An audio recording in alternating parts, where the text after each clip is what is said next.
Alam mo ba na si Manny Pacquiao ay tahimik na naghahanda para sa 2028 elections?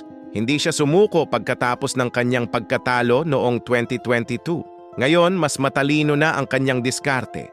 Pumupunta siya sa mga liblib na lugar para makipag-usap sa mga ordinaryong Pilipino. Hindi na siya basta-basta nagsasalita. Nag-aral siya kung paano maging mas magaling sa debate at public speaking. Ang kanyang mga international boxing connections ay tumutulong sa kanya financially.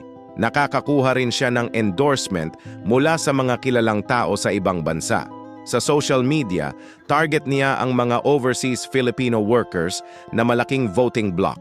Ang kanyang platform ngayon ay focused sa poverty alleviation at anti-corruption. Nakipag-alliance siya sa mga progressive groups na dati ay hindi siya sinusuportahan. Natuto siya sa mga pagkakamali niya noon.